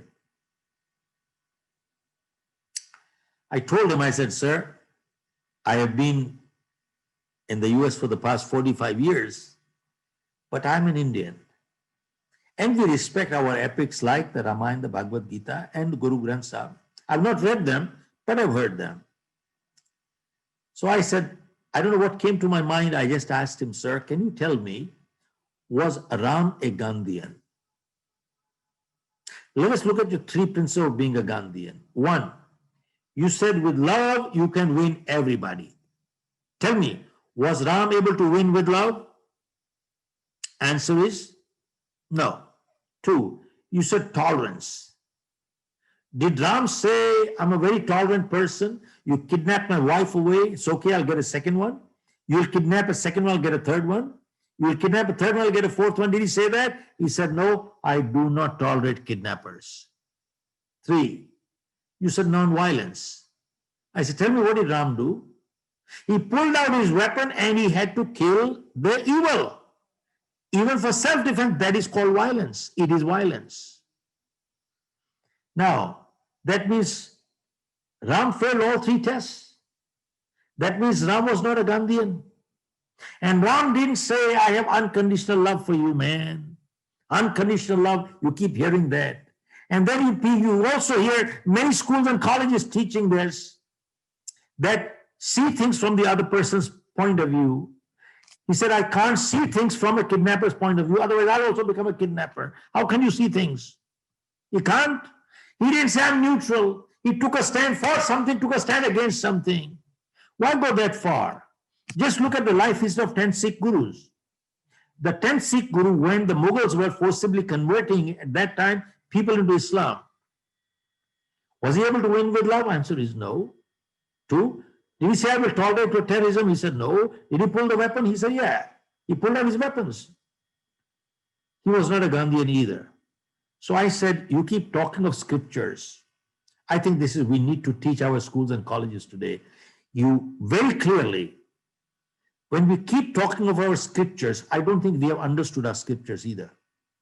I said, show me one place in our scriptures where it says, when the respect and dignity of your women and children is being auctioned, where does it say at that time that at that time you should go to the temples and do bhajan, kirtan, and do meditation? Where does it say that?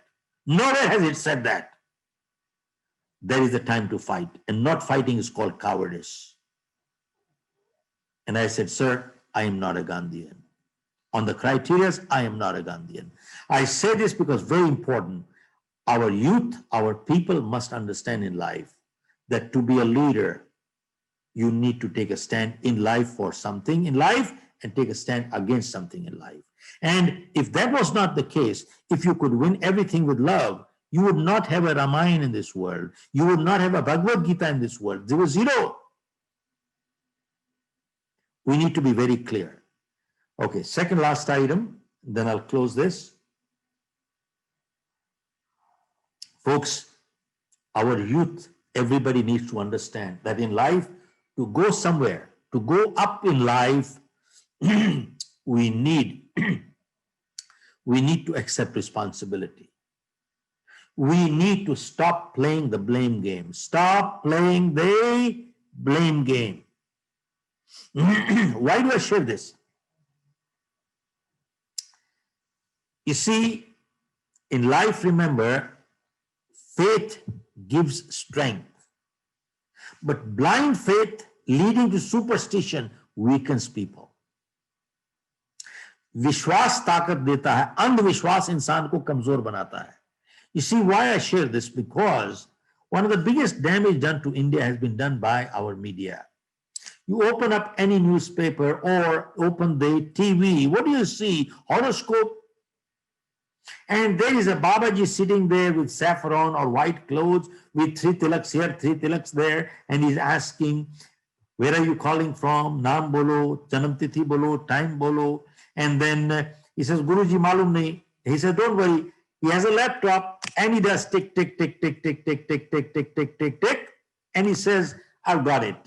And he says, तुम्हारे पे पुत्री दोष, पत्नी दोष, फलाना दोष, ये दोष, फलाना दोष, तुम पे ये दोष चल रहा है. Then you got manglik, manglik, manglik. And then he says, तुम पे शनि चढ़ गया, शनि चढ़ गया, शनि चढ़ गया. Now the guy is scared. Shani चढ़ गया. Now what do I do? He says, उतारने का उपाय, I'll give it to you. And he says, एक काला रुमाल लो, उसमें काली दाल डालो, काला काजल लगाओ, and then उसके ऊपर काला बाल वाला खोजो, खोपड़ी पे 7 बारी घुमाओ, and the काला कुत्ता खोजो, काला बर्तन खोजो. And this is what is going on today.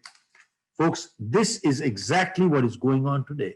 Now, why am I sharing this with you? Why am I sharing this with you? Very important reason. Let me ask you, Pawar Sahib, it is so easy to get shani in, shani out, shani in, shani out, shani in, shani out. If it is so easy, sir, why don't we send shani to Pakistan, destroy all the terrorists? Sir, if it is so easy to get shani in, shani out, why don't we send shani to Ladakh to fight the Chinese? Sir, ab ek mere ko baat batao, why does shani permanently stay in India? Shani never goes to Australia, New Zealand. Abhi jata hai nahi yaar. What is the matter? Sir, why am I sharing all this with you? For a very important reason. If you read the life history of Swami Vivekananda, Swami Dayanand, Guru Nanak, they never believed in all these things. In fact, they fought against all these things. Go look at the life history, Swami Vivekananda. Guru Nanak fought against it. Do you know in all Sikh families, they never check horoscopes. There is no Manglik. There is no Shubh Muhurat. Every Sikh wedding is done on a Sunday. Sunday doesn't sit right, they do it on a Saturday. Saturday doesn't sit right, they do it on a Friday. I share with you this article. Look at this. It says, can you read it? It's a superstition. This is an article, superstition. It is an article from India Today, January issue of 2018. It says, because of astrology and superstition, natural childbirth in many parts of India has gone down by 80%. 80%. Go check out, you can Google it. In South India, they have mentioned Bangalore, Hyderabad, Madras, 80% of childbirth today is done through C-section operation. You know why? Some astrologers said, this is good time to pull out the kid at this time. How do you like that?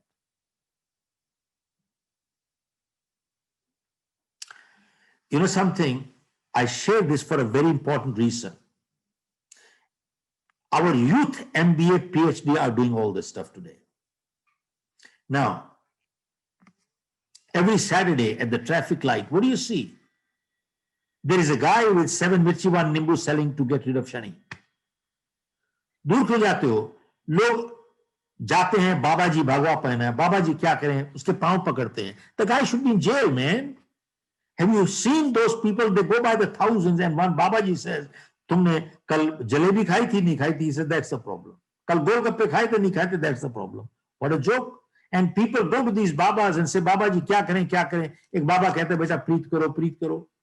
One Baba is selling preet, another Baba is selling honey, third Baba is making honey preet together and selling all that stuff together. What a joke.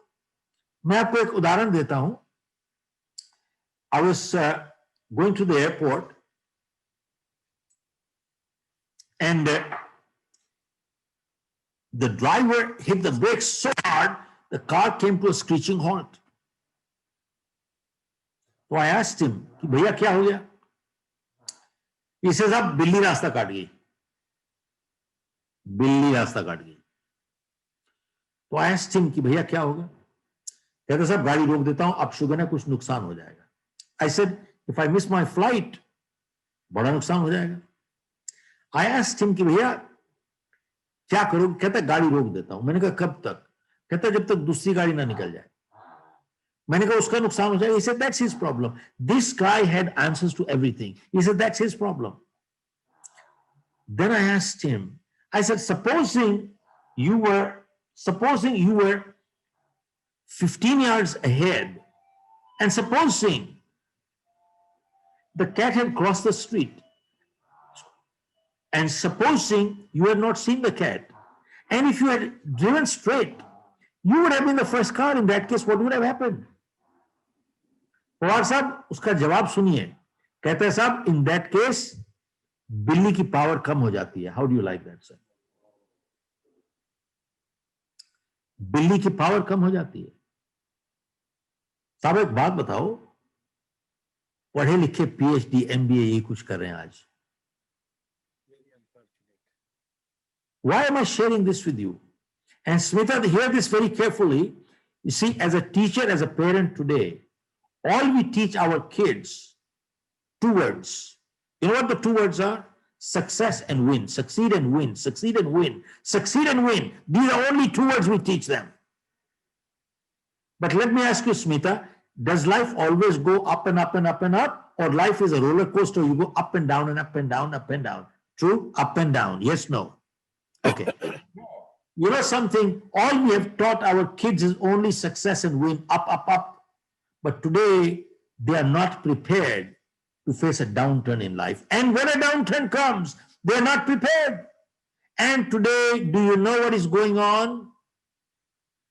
When they have a downturn, they go on to drugs, depression, they commit suicide. Do you know suicide is on the rise in the West? I just did a program for NHS, National Health Service for UK, doctors, and I read on doctors. You know, 40% of doctors are suffering depression today. 17% were considering suicide. And why am I sharing this with you? For a very important reason. Life does not go like this up always. It's an up and down. And you see, a person who's going to get somewhere in life, when there's a down, they analyze. the situation and they ask themselves a question. If a similar situation came again, will I behave the same way? If the answer is yes, that means you've not learned anything. They learn from it, accept responsibility, and they don't repeat the same mistake again. But a person who's not getting anywhere, when things go wrong, rather than accepting responsibility, you know what they say? Not my fault, my stars are not favoring me. They blame the stars and never learn from it. And they keep repeating the same mistake again and again and again. Why am I sharing this with you? Very important reason is in one of my previous programs,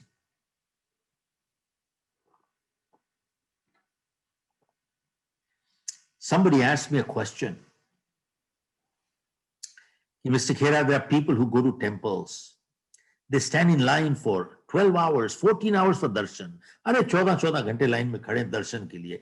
Is that faith or blind faith? Is that vishwas or andhvishwas? What is it? Sab, mera jawab ye hai. Hear this carefully. My answer to them was, I said, look, I pray every day. Now, why do I pray? Pawar Sahib, why do I pray? Because I believe in God. Now, why do I believe in God? Have I seen God? Who is God? What is God? Do I know the answer to them? I have no idea who is God, where is God, what is God. If I don't have the answer, then why do I believe in God and why do I pray?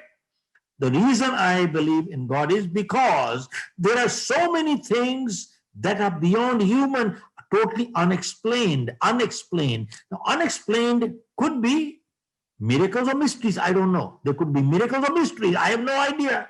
But the way this world is moving, it is not a work of a human, it is superhuman.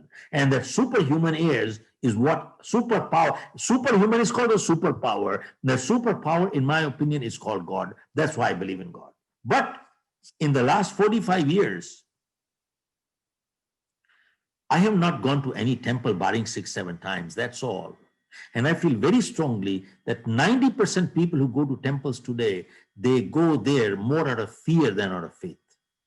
अरे तुम ये नहीं करोगे ये हो जाएगा, ये नहीं करोगे ये हो जाएगा, ये नहीं करोगे, डर के मारे जाते हैं साहब. They go there out of fear than out of faith. And lastly, I just want to close this on this one, which is, this is time to share and help our fellow human being. Time to share and help. Now, I've seen videos from all over the world. There are people who are helping in New York, Europe, India, everywhere. But, Smita, there is one community who has been honored all over the world as a community. Government of Canada, United States, UK, Australia, New Zealand, they've honored this one community all over the world for the humanitarian service. And that community is, I'm proud to say, is the Sikh community of India. For the humanitarian service. You know why? The concept of sharing is not new. The concept of langar goes 500 years, since Guru Nanak's time. Today, millions of people are getting benefit out of that. You know why? Because they believe in 3 principles: caring, sharing, and daring. They're caring people, they care. They're sharing people, they share. And they're daring people, they dare. They have the guts to fight also. And I share with you, because the Sikh philosophy believes in the principle, zulm karna paap hai, zulm sehna usse bhi bada paap hai. And the Sikh philosophy of Guru Granth Sahib sits on 3 principles in life. Nam jap, one chak, Khiratkar. Nam jap is, there is a formless God. 2, one chak is the concept of sharing. And Khiratkar is the concept of dignity of labor. So long as you are working honestly, nothing is small. आप देखें दुनिया में आज तक, you will never find a Sikh beggar in this world. आज तक आपने देखा है क्या? You will never find a Sikh beggar in this world. You know something? They will clean your toilet. They will clean your shoes, but they will not beg. Even a person who does not have hands, they will still not beg. This is to be learned. And the most important thing is, in the Sikhs, in the Sardars, which are Hindus basically, Sardars, they have no caste. Every Sikh man is a Singh and every Sikh woman is a Kaur. And that's all about it. I wish in India, if we had adopted the philosophy of Guru Granth Sahib to run this country instead of our own constitution, this country would have been totally a different country today. Folks, with those words, I congratulate all the new people who have joined the college, and Dr. Smita Yadav, and everybody. I don't know if Dr. Patil is there, but everybody, all the panelists, Dr. Pawar, Mr. Jogesh Jojora, all of you, I'd like to hand over the mic to you, sir. Thank you very much. God bless you. Keep up the good work. Sir, you are serving the country by providing education to the nation. Dr. Patil, all of you are doing a great job, and this is service to the nation. Thank you, sir. Thank you so much, sir. That was really a great kickstart to all the youngsters who are entering their professional career life. Sir, it was really a great experience with you. You have really showered us with your great knowledge and your real life experience. Definitely, our students, they have came to know what is success. Also, they have came to know how to become more competent. So definitely, it's really a great experience with you, and we have got a great day today by having you and sharing your knowledge with us. So thank you so much, sir. And I'm also going to welcome Honorable Dr. Bhagyashree Patil ma'am, Pro-Chancellor of the Dr. D.Y. Patil Vidyapeeth, Pune. She has taken her time from her busy schedule. I'm really going to thankful to ma'am. I really welcome to ma'am to this particular session. Thank you, ma'am, for giving your valuable time with us. Now I'm happy to make one announcement here. On behalf of Mr. Shiv Khera ji, as a token of the goodwill and a gesture, Mr. Shiv Khera sir has shared his books with our lucky participant. Definitely our participants, they are going to get the gift from Shiv Khera sir. That gift contains the autograph books specially signed by Shiv Khera sir, and the award winners they are our team members. The team members are Mr.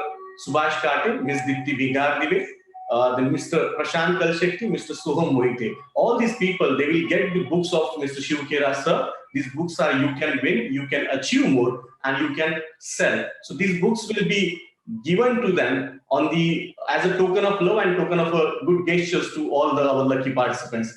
These lucky participants, they will get their books at Dr. D.Y. Patil Vidyapeeth Center for Online Learning. If anyone of you wants to purchase these books, please send the address. The books will be delivered to their particular address. Now, I'm going to request Professor Sonam Mathur ma'am to please present vote of thanks. Thank you so much, Ojare sir. A warm and cherished evening to our most valued Honorable Chief Guest, author, educator, and renowned motivational speaker, Mr. Shiv Khera. Honorable Chancellor, Dr. P.D. Patil sir, Honorable Pro-Chancellor, Dr. Bhagyashree Patil ma'am, Honorable Vice-Chancellor, Dr. N.J. Pawar sir, Honorable Executive Director, Dr. Smita Jadhav ma'am, Honorable Director, Dr. Safiya Farooqi ma'am, faculty colleagues, COL team, and dear participants. All good things come to an end. On behalf of Dr. D.Y. Patil's Center for Online Learning, I, Sonam Mathur, take this opportunity to propose the vote of thanks. On behalf of my colleagues and the entire COL community, first of all, we spread our most sincere thanks to the Almighty for keeping us safe in these tough times. We have been fortunate to have renowned identities from academics, industry, and other areas here with us today evening on this platform. I want to thank the guest of the evening, Mr. Shiv Khera. What a delight it has been to listen to you, sir. Thank you for your vital time to grace the evening. Through your insightful views that you have shared with us today, you have entrusted upon all of us a new directing light that will guide the young minds in starting their careers and lead them to progress.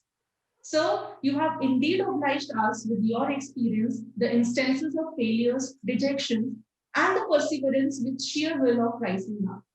We thank you for being with us. It has and will always remain a pronounced pleasure to share the dais with you. I must remark a proficient sense of gratefulness to all our guests for sharing with us some of the finest management practices.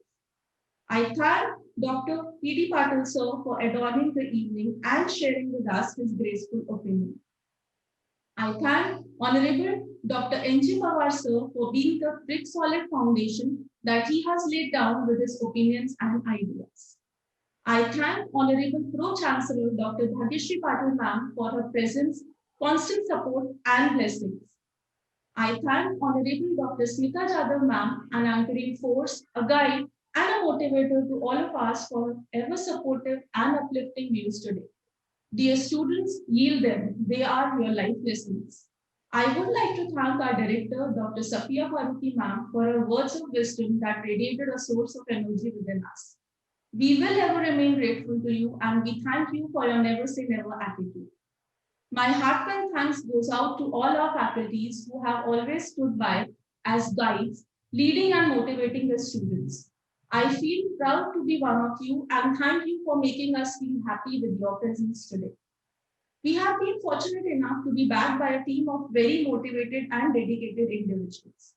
I cannot thank everyone enough for the involvement they have shown and the willingness that they have expressed to take on the completion of tasks beyond their comfort zones. Last but not the least, I thank all the participants for showing their interest in the program. It is rightly said, it is not the place but the people that make the place worth remembering. I hope each one of us carry a remembrance of today's moments forever in our memories. Gratitude is the fairest form of blossom which springs from the soul. With this, we come to a close of today's event. Have a great day. Thank you. Thank you. Thank you so much, ma'am, for giving you a vote of thanks. Now we'll complete this program by singing the national anthem. So I request all the people to please stand up for a national anthem and request Mr. Sandeep to please play the national anthem. Jana Gana Mana Adhinayak Jaya He Bharat Bhagya Vidhata Punjab Sindh Gujarat Maratha Dravida Utkala Vanga Vindhya Himachal Yamuna Ganga Uchchala Jaladhi Taranga Tava Shubha Name Jage Tava Shubha Ashish Mange Gahe Tava Jaya Gatha Jana Gana Mangala Dayak Jaya He Bharat Bhagya Vidhata Jaya He Jaya He Jaya He Jaya Jaya Jaya Jaya He. Thank you all of you. It was really a great evening and we have been really fortunate to have all these respected dignitaries on this today's student induction program. So I'm really thankful to all of you. I'm really thankful to Honorable Dr. P.D. Patil sir, Dr. Bhagyashree Patil ma'am, Dr. Smita Jadhav ma'am. Also I'm thankful to Honorable Dr. N.J. Pawar sir, Dr. Safiya Faruqi ma'am for giving this opportunity for our students to have the session of Mr. Shiv Khera ji, the world-class motivational speaker. So thank you so much ma'am and have a great day. I officially declare here that this particular program has been completed now. Thank you so much. Thank you. Thank you. Thank you, everyone. Thank you. Thank you. Thank you.